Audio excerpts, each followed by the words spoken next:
So, what do Tom Hiddleston and Sophia Di Martino get into in this episode? Let's dive into it.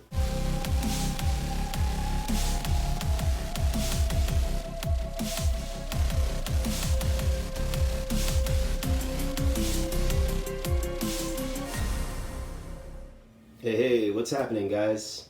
Welcome back. Thanks for stopping by my channel again, guys. It's your boy, the Big Rob Theory, and today we're going to talk about Loki, Episode 3, Lamentis. So I'm just going to dive right into this because this episode was really good and well done, and I have to say, I thought the chemistry between Owen Wilson and Tom Hiddleston was really good. The chemistry between Tom Hiddleston and Sophia Di Martino is just as good, if not a little better, just because of the male and female aspect of it, you know? So we start off, and this episode is pretty much picking up from where we left off in the last one, where Loki and Lady Loki, or as she calls herself, is Sylvie, which, nod to the comics, Sylvie / Enchantress. We'll get into that. Once she said Sylvie, I was like, okay, all right. Yeah, so we get involved with these two, and obviously, you know, Loki left with her, followed her through the portal, you know, to get to the TVA. Hits a button, and they end up on this planet called Lamentis 1,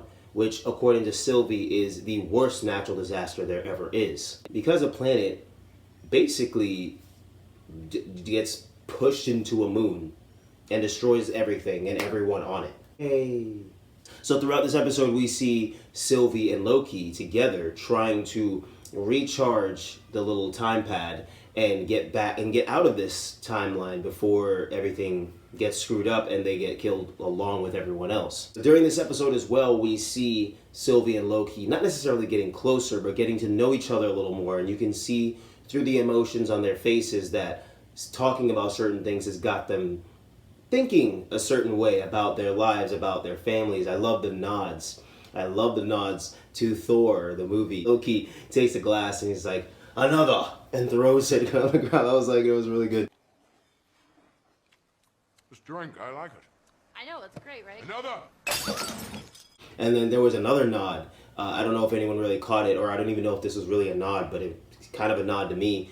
In Thor Ragnarok, Loki takes off his helmet, his horn helmet, and he uses it to fight.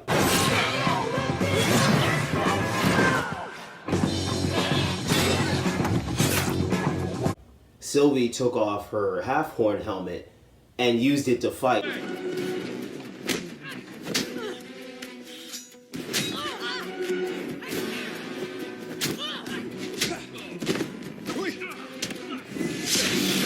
So I thought that was pretty cool too. It was like another nod to Thor Ragnarok, while there was another nod to the first Thor movie. I love that these TV shows have made nods to the movies. Obviously, it's interconnected with the multiverse and everything. I get that, but I love it when these shows make direct nods like that, you know, or Easter eggs, so that fans can be like, haha. Yeah, again, just the way how Sophia Di Martino is taking on this other version of Loki, this variant Loki, or Lady Loki, or Enchantress, if you will.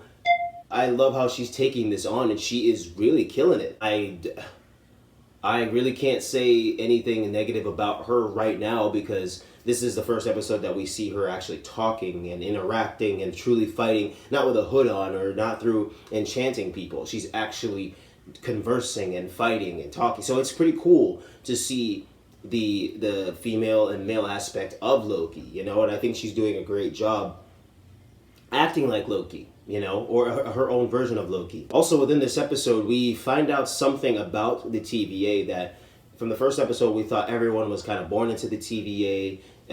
They were created by the Timekeepers because this is a separate point in time. Sylvie lets Loki know, like, oh yeah, I was in her memories, and you know, I had to go so far back that it was hundreds of years before she joined the TVA when she was still on Earth. And Loki's like, on Earth? What are you talking about? You know, because he was told that everyone that was at the TVA or in that realm was created by the Timekeepers. So they were just in that realm, you know, and time moves differently in that realm. So they're like, oh, okay, well, I guess everyone was just created by the Timekeepers. But it turns out that they're all variants. All of them are variants, and they don't even know that. So that's crazy to think about, especially with some things from the comics that I've been thinking about and that I've gone back to. this episode is really good, and I can't wait for the next one to see what happens. What else happens on Lamentis? Because obviously we know Loki and Sylvie, they have to make it off. The show's called Loki. He's not going to get killed off in Lamentis 1. Let's be real here. However, I'm curious to see how they get him and her off Lamentis 1. Especially with the Ark being destroyed and with that time pad being destroyed. I'm curious to see how they recharge it or rebuild it or find a new one or find a different way off Lamentis 1, you know? Some negatives with this episode, maybe I'd say some pacing issues, but even then, within 42 minutes, the show, or this episode, I'm sorry, it was really well done.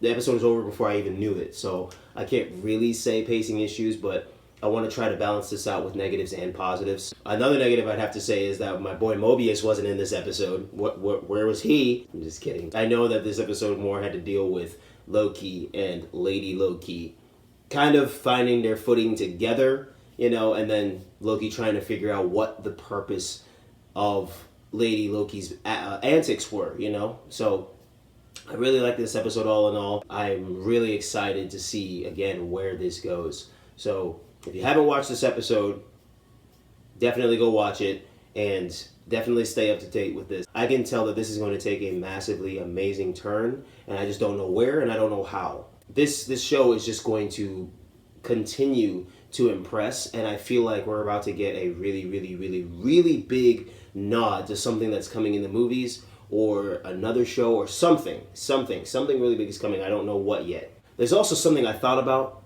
but I don't really know if this would really be a part of it, but there is a planet eater called Galactus. I really wanted to see Galactus on the big screen.